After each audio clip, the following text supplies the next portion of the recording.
making his way to the red corner. Would you please welcome the undefeated Mark, the Hand of Godbeer.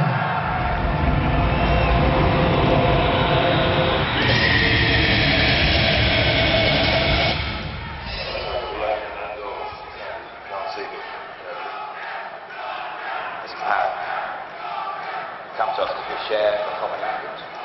We should have known. Big head and a large arm. It's just mad. Right, but Mark, the Hand of Godbeer, entering the cage. Very confident young man. I know him very well, Pierre. Just moved on from his coach Arthur Meek, who's a very good friend of mine for many years and who's developed him, as you now see, with the Trojan. He's actually 7-1, 6 wins by KO. Very good on the ground as well, though, and as you can hear already for this fight, a big fan following. So he's got everything in place. Ironically, his only defeat was his last fight, a knockout stoppage to Anthony Taylor in November of last year. But this man is a real prospect. I've seen most of his fights, incredibly strong, incredibly confident, and a very good finisher. So you mentioned that his last fight was a knockout, lost by knockout. Is it kind of that old adage, live by the sword, die by the sword, or was it a fight where he just simply got caught? I think it's where he simply got caught, because although he is a very good knockout specialist, he's a good all-round fighter, and he's confident, but he's also cautious. So I wouldn't have thought it would run where he's going wild, swinging and gets caught. It's just one of those things. But as you see, he's with Trojan now. I said formerly with Arthur Meek, where I saw most of his fights through Arthur's shows. And I think the big stage is made for him. When you've got an inbuilt fan following, which helps, when you've got knockout power, that brings the crowds, and when you excite. So I think this one little hiccup aside, this is a man on a real upward ascent to bigger times, and I'm sure it will happen, and tonight could prove just the starting point for him. And I tell you what, just looking at him cage side, he looks a monstrosity of a man, muscles on top of muscles. And how fitting is that nickname, the Hand of Godbeer? You better be able to knock out some people with that kind of nickname.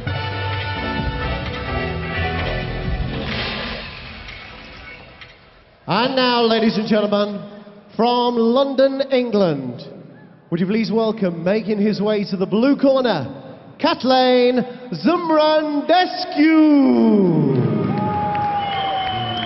All the soldiers, all the God soldiers,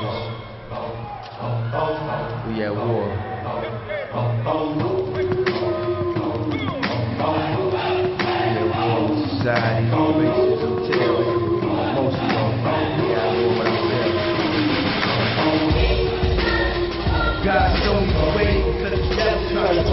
Now as Zmarandescu makes his way to the cage, we've got another big hitter here. 6-3 his record, 4 of his wins by way of big KO. But he's also coming off a loss last October, again by stoppage. More importantly though, when you look at the two men, Godbeer 28, Zmarandescu 39, and 3 of his last 4 fights have been losses. So maybe just a fighter beginning that downward slope, Pierre. And Malcolm, good point. Age comes for us all at some point, and it's always a shame to have a great fighter and to see that initial ascent into old age. Now, saying that, you have, examples where you can bypass age. Prime example, let's look at Randy Couture. I mean, how old was he when he did his last fight? And he was competitive all the way up until the very end. So maybe tonight will be the rebirth of one Zmarandescu. Well, one thing's for sure, we know both these men can hit. So on paper it says slugfest, but we know it doesn't always go that way. When you've got 2 big men like that that can knock you out with one punch, somewhere on the line something changes and it's not the fight you really expect. But let's take a look at both camps that they're training out of. We have Godbeer training out of Trojan Free Fight under Paul Sutherland, very grappling-based gym. And then we have Zmarandescu, who's coming out of Eddie Cohn, BJJ, high-level BJJ black belt under Hoist Gracie. So who knows? Somebody may surprise us with a triangle or an armbar here tonight.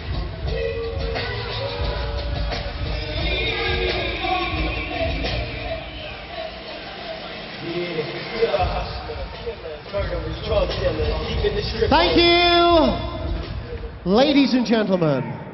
BAMMA 9 is proud to present a heavyweight contest featuring 3 5-minute rounds of MMA action, brought to you in association with GoDaddy.com and Lonsdale.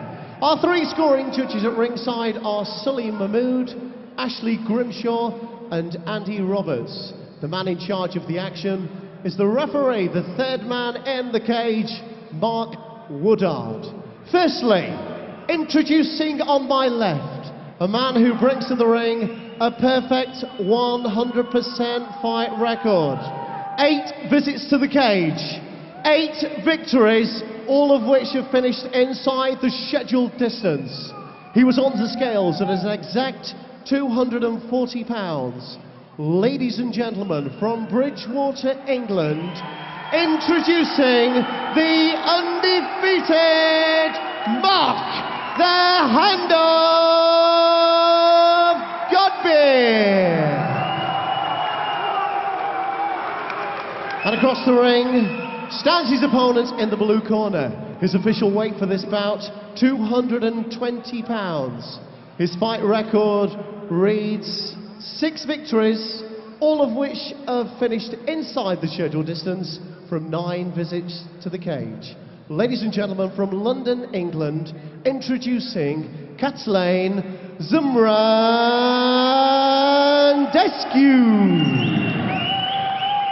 A heavyweight contest, 3 5-minute rounds of MMA action.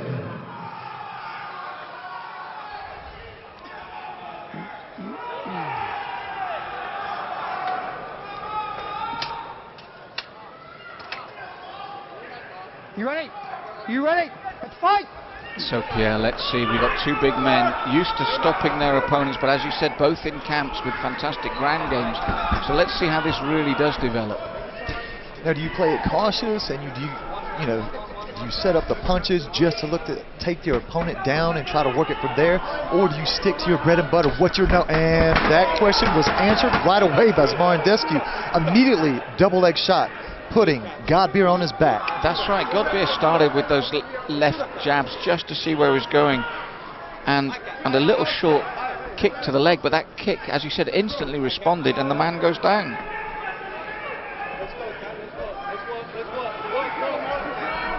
Now you see Godbeer really looking to advance those legs high. When you pull your legs up high, you go for triangles. It sets up a lot of the submissions, whereas if they're low on the back, a lot harder to get those off. Yes, and as I said to you before, although he's known for his striking and his knockout power, he is a very confident young man on the ground. Good hand control there by Godbeer, not allowing Zmarandescu to get off with any type of shots from the topside position. Good call by the ref. Lack of action. Let's stand it back up. And I think that's what Godbeer was actually aiming for there. Godbeer probing with that jab. He's got to be careful not to put that leg up too tentatively, because we already know that Zmarandescu has shown his cards, so to speak, and then he shot in right away. Explosively, might I add. That's right. Godbeer, if he's going to do those kicks, again, the instant the kick went, and he didn't learn from it, Pierre, just as you said, the kick went in again, and the takedown was instantaneous. Now the leg kicks, again, very tentatively, very probing. At the gym, you're always trained. When somebody throws that leg out slow, you follow it right back up. You beat them to that first step, and you take them right to the ground. It always results, generally, in a good takedown. The problem Zmarandescu has had, though, is once he's got his man down, Godbeer's defense, as you've noticed, has been very strong.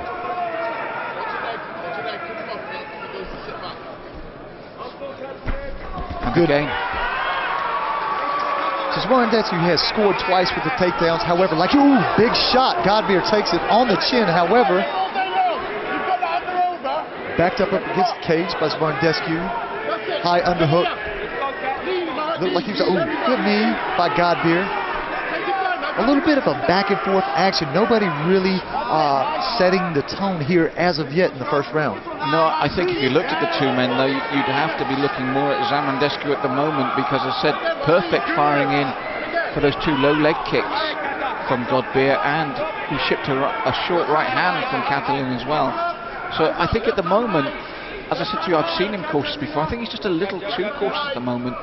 He's got to throw a bit more freely and with some snap like that. That's how you've got to throw your kicks. Snap them out and snap them back. Huge left hook, missing the mark. Zmarandescu changed the level, and you can hear Eddie Cohn hustle, hustle, hustle for that takedown.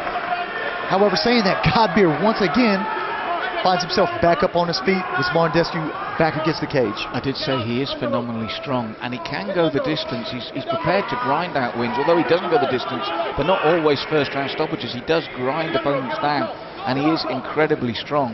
And I tell you, that's one thing as a fighter you never want to do. You don't want to be in the cage with somebody who's willing to go into the trenches and do a slow, methodical grind. I mean, that just is a hard night's work. And two short little uppercuts from Godbeer there as well against the cage.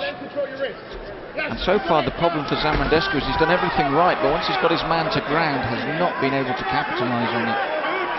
Zmarandescu looking for a standing guillotine, turning the neck in. Well, we've just got a minute to go on the first round, and as you said, I think it is more even now with that effort from Godbeer, Pierre. Okay, Zmarandescu complains of a low blow. According to the rules, low blow, you will get 5 minutes for recovery. And I'm not sure, but I think that Zmarandescu is kind of showing a little bit of signs of fatigue, a little bit of wear and tear, so it's going to be important to see how he comes out here early in the second round. Well, he's recovered strongly enough, and as I said, it's difficult against an opponent like Godbeer, who looks to be just finding his footing now. And as this round counts down, I think Godbeer's just beginning to show what he's capable of at the end here. And I'll tell you what, he threw that looping left hook. If that would have connected, that would have been a short night for both fighters in the ring. And again, Zmarandescu, it's too easy for him at the moment to shoot under those hooks. That's twice in a row. And I think if Godbeer has to take anything back to the corner, it's the fact that he's been too easy to catch like that, but all of a sudden, this is going to be, oh, that was almost over right there, Pierre. Zmarandescu still hasn't gotten up from the mat. He's in a kneeling position. I'm wondering if possibly he's been hurt, maybe the ribs off of one of those knees. Not quite sure. However, saying that, towards the end of the first round, I thought that he just dropped down a peg or two on his output, looked to be a little bit tired. And if that's the case, again, that's going to be a long night for him. Well, I was just saying that I felt the one problem for Godbeer was that it was too predictable and he was taken down to his knees. It's off. They're saying the ribs, it's over. They're saying with his ribs, it's over. And I think that was one of those big knees to the ribs. So Godbeer marches on as we thought he was, a very strong young man, and he's saying, yes, it was the knee. No doubt about it. At the end of the first round of this heavyweight contest, the blue corner have retired their fighter, therefore our winner, and still undefeated in the cage, from Bridgewater, England,